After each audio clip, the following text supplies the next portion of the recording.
Alright, so there's going to be several more videos about this coming out, but the other night I was sitting there working on it and I got to talking and just filmed a video, a little different than I normally do, but yeah, story time I guess. So we'll watch that right after this.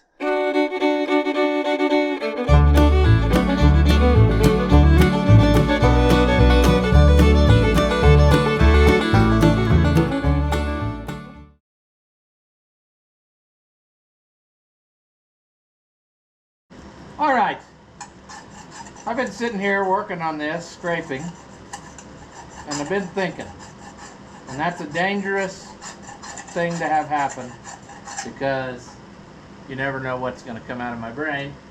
But I've been thinking about this old horse here that we have owned since way before I was born. I mean, Grandpa bought it.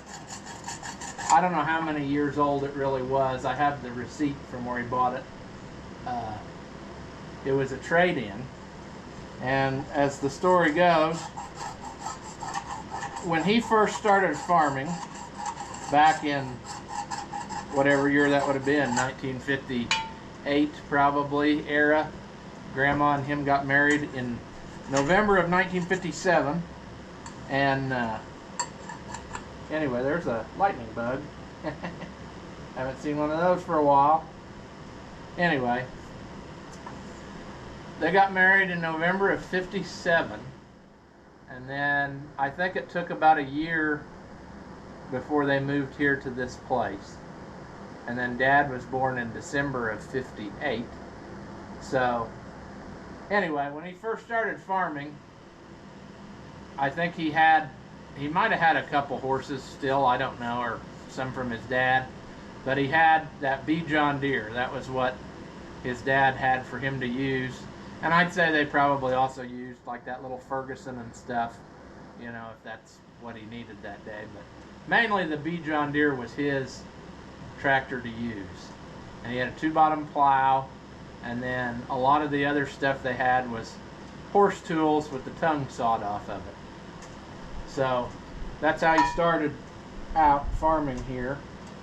And then I'm not real sure the timeline of what was here at any given time, but they had a WC Allis-Chalmers for a while, and then later traded it for a WD because they had a mounted sweet corn picker. And at the time, there was a cannery not too far from here, and they would pay you, you know, they would buy your sweet corn. You raise the sweet corn, you pick it, you bring it to them, and then, you know, that's how she goes. And a lot of guys around here did that.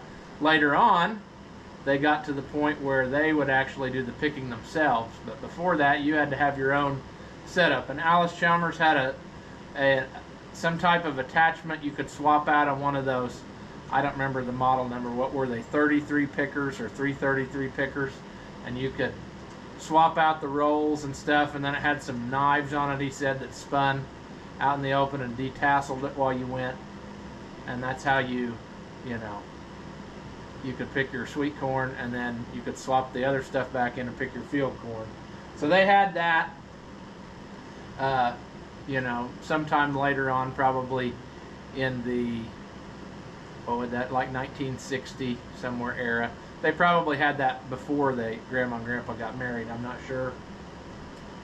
And then the first Oliver came along when they traded off. Well, I can't say that. It wasn't, the WD got traded off later on, I think, and Grandpa got that 2020 John Deere. And then his dad had ended up with that 77 and mounted picker. I don't know exactly what year that was, but at any rate, when Grandpa decided he was going to buy a brand new tractor, he went around to all the different dealers, you know, and told them what he wanted. He wanted about a 4-bottom plow tractor, but he also wanted it to be low enough that he could have a loader on it and get in the barn and clean out, because that WD had a, you know, one of those rickety like pipe trip bucket loaders that wasn't much. I mean, a little bit better than a shovel, but not much more than that. And he came to really hate it when he was trying to load the manure spreader and stuff. So he decided an all hydraulic loader would be the way to go. So the WD got traded in for that later on, but the 77 and the it was badged as a Cockshut 421 picker, but it's the same, and it's an Oliver number 4 picker, and then they sold it through Cockshut, whatever.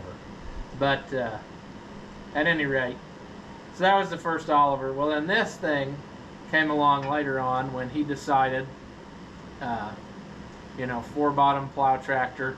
It'd be nice to have another tractor other than his loader tractor, so, share the load, I guess you'd say. And the salesman we had at the co-op, which was our dealer, was pretty persuasive. He would come out until you bought something, basically. I mean, even if you were an all IH farm, he'd come and sell you a plow or something,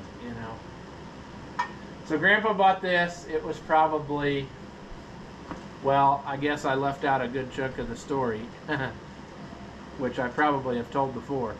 77 and that mounted picker they used, they traded pickers and they got this 74H. And the way I understand it is, they didn't want to buy a different tractor, too cheap or whatever. So they had co-op try to fabricate bracketry and make it work in this picker.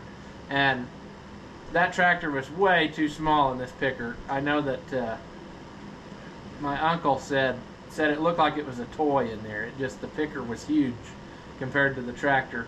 And I'm not entirely sure what they would have done, because I believe I have the tractor that was our tractor, and it does not have hydraulics on it. So I'm not sure what they would have done. I'm not sure. But at any rate, so that tractor wasn't going to cut it, so they traded it in, and they got a 1650 diesel. And that was the first diesel, second diesel tractor I guess they had. And Grandpa was not used to diesel tractors, diesel smoke, and he didn't know that at the time. So 1650 diesel went in the picker, and it was harvest time. They had just traded tractors. He went on the picker and started picking day after day. After about the third day, he got the hiccups so bad to the point that he could not eat. He couldn't get rid of them. He couldn't do anything. It was miserable. He went to the doctor, and the doctor said, pick out a nice casket, because that's where you're headed. I mean, they didn't know what to do. So he laid around for 2 or 3 days in the house till he finally got over the hiccups and was able to, start working again. And he said, I will never own another diesel tractor as long as I live. And sure enough, he did not. We had gas tractors his whole life until I started buying diesel tractors. So I'm not sure how that all played out. I think his brother ended up with that 1650 diesel, and he went and bought this. And in the meantime, somewhere there, their dad died, and Grandpa had co-signed the loan on this picker, so he ended up with this picker, and then bought this tractor to do all that with, so, or however that was. I'm not sure of the timeline when that all took place, but he bought this tractor to go in that picker because he couldn't stand around the diesel tractors. So that's how we ended up with this, and it was, of course, used. It was probably, I don't know, 4 or 5 years old, maybe, probably more than that. I don't know. Not totally old. I can't remember. I've got the receipt. I'll have to look and see if I can find it. But at any rate, this came along. It wasn't too far from here. They actually, I think, just drove it from the other farm right over here. When Grandpa told the salesman, like I said, he was a pretty persuasive salesman. He said, I'm looking for a tractor that fits in that picker, that's about 4-bottom plow tractor, and I'd like a plow that fits behind it. Well, it was like the next day, here it comes driving up the driveway.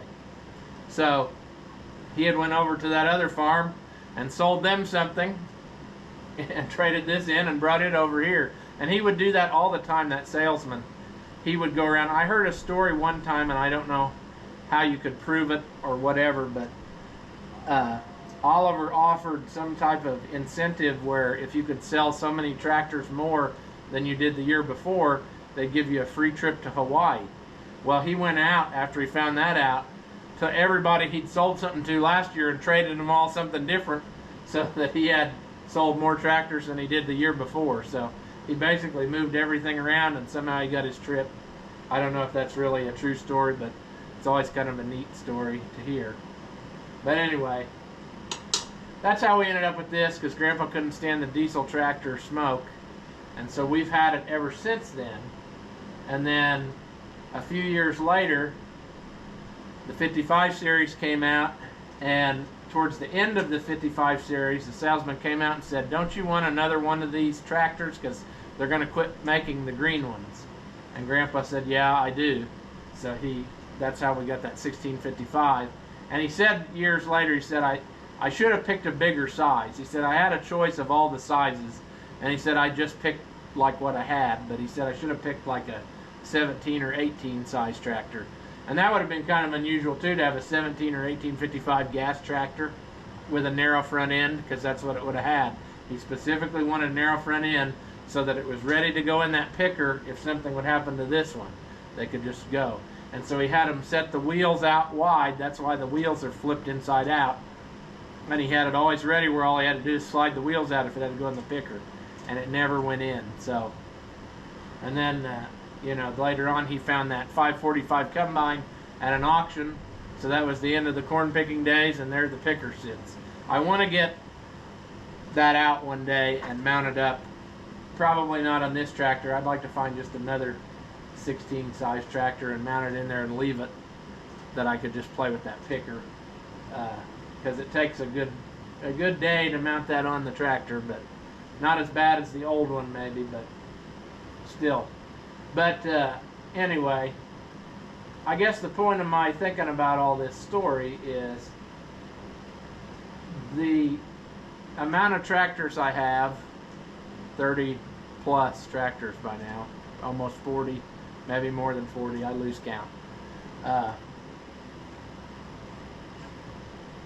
The last two that would go would be these two. I mean, that's just the way it is. I mean, these are the ones I grew up on, and they're not leaving here without a fight. I mean, and it brought to my mind another situation that people find themselves in. You know, you hear about these guys where somebody's long lost grandson, finds out the serial number of his grandpa's tractor and decides he wants to bring it back home and tracks it down. And then what do you do if somebody does that? Do you sell it to them because it was their family tractor? Well, in some cases maybe that's true. Like if I just bought a tractor out of a fence row to fix up, somebody came along and said, "Oh, that was Dad's tractor, I'd like to have it back," I probably wouldn't have a problem selling that. But like, if the people who bought this new came and said, "That was Dad's, we want to buy it back," I'd say you can go pound sand on that, because we've owned it longer than they have, and it means more to me than it would to them. They only had it for 4 or 5 years or whatever, and we've had it more. So that's one of those things where people argue about in the collecting community, what's the right thing to do. Well, I don't know. It's not a cut and dry situation, I guess. Depends on what your tractor situation is. But at any rate, this thing ain't really worth nothing to anybody other than me. I mean, it's flat wore out. It's got tens of thousands of hours on it, and it's got a lot of stuff that needs done to it to make it as good as it can be again, but it's still never leaving. I mean, that's just the way it is. So funny how you can get attached to a hunk of metal, but you look at all the stuff, and even like this, it was tempting to just not fix this because that's a memory, but I want it to be a little bit better. I won't make it perfect, but every little thing on it, you look at it, everybody else can just walk by and be like, "Oh, look at that." But I remember almost every dent that's in it, that happened.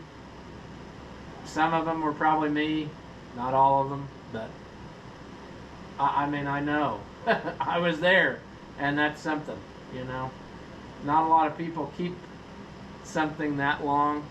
I guess that's something that's different about farming and stuff is, you know, you can keep a machine like this because it can still do some work and things, but there's not a lot of things in life that you keep as long as something like this, you know, and then have all those memories. And like I said, I don't know if Great-Grandpa ever drove this one to help out, but Grandpa drove it and Dad drove it and I drove it, and it's just one of those things, you know.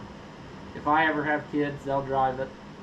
And I've talked about before, I have a hard time even like swapping out the steering wheel. This steering wheel needs replaced bad. It's bent and it's starting to crack, but that was the same steering wheel that everybody grabbed a hold of, you know. And that's hard to get rid of that for some reason. I don't know, silly. I probably will put a new one on whenever we change those steering lines, because that one's leaking sometimes when you tip it up. But I don't know, memories, you know. It's a strange thing to just be attached to a piece of metal. I mean, the guys who built this, going down the assembly line, yeah, they took pride in their job more than people today. I mean, they cared about what they were doing at the Charles City factory. But I still don't think that any of them knew that 50, 60 plus years after they were built, that people would still be using them.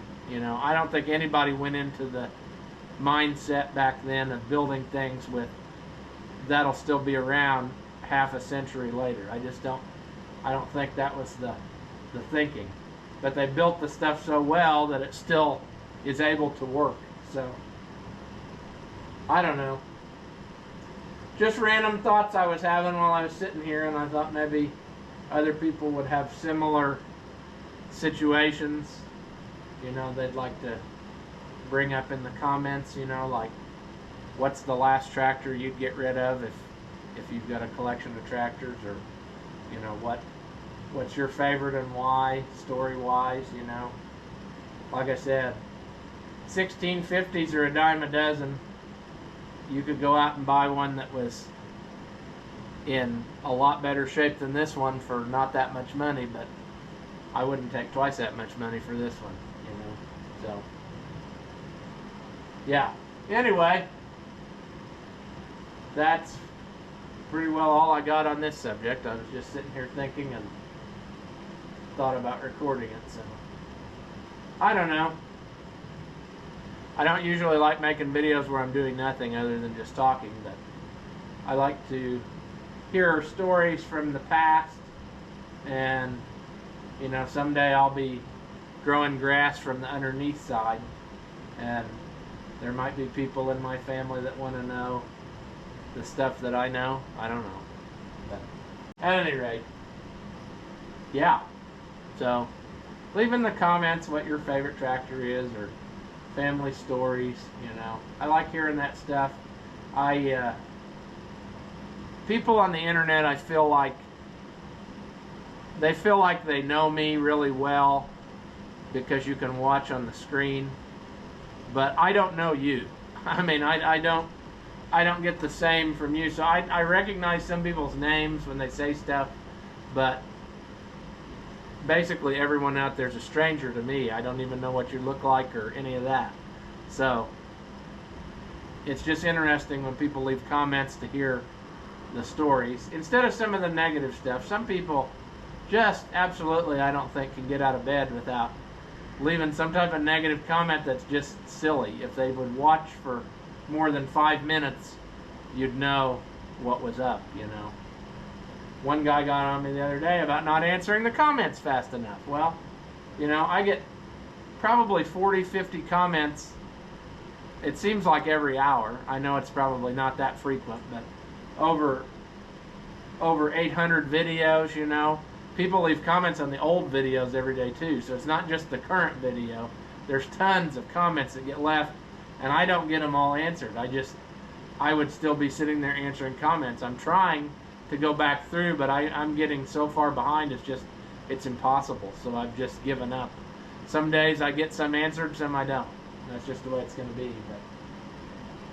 But at any rate, we were having happy times reminiscing about tractors, so that's what we want here from this. So if you want to leave your story in the comments, go for it. And you know, you can send me an email if you want with pictures and your story typed out. Maybe I can do a phone just went ding-a-ling. I'll put it there so you can't see whoever's message that is, because they may not want you to know whatever they said. But at any rate, what I'm saying is, if you want to send an email and send pictures, maybe I can do a video of people's tractor stories and show, you know, their tractor, the pictures they send me of family tractors, you know, the tractors that you had the whole time since they were new, or the tractors that you bought with your grandpa and fixed up or whatever. But yeah, that's the topic on my mind right now, so I'd say go for it. And then maybe in several weeks we can make us a video on people's different tractor stories, and I'll show your pictures, because like I said, I never get to see your side of the story or your things, and neither do the rest of the viewers. You know, they read your comments and they probably wonder the same things that I do. So go ahead and do that. You know, might be fun. We'll see what we come up with, and whenever I feel like we got a pretty good collection of them, then we'll make a video and I'll show some pictures that people send of that, and you know, read their little stories that they emailed to me. So the email is in the description. I know you know where it is because I get emails every day. I probably get 40 or 50 emails every day, so don't get responded to those either on time, but that's the way it is. But I guess in the subject line put tractor stories or something, so that I know that it's for this, and then I will be sure to not miss it. But yeah, tractors that you know and love, I guess, is the theme. Things that you grew up with or whatever. So we will call this video here. I don't know how long I've been talking, but at any rate, it is what it is. I'll wait to hear what you have to say, and then we'll go from there. Do you suffer from low intelligence and are easily entertained? Well, then hit that thumbs up button and leave a comment, and that way we can keep making entertainment that your feeble minds can understand. As always, thank you for watching, and I'll see you in the next one.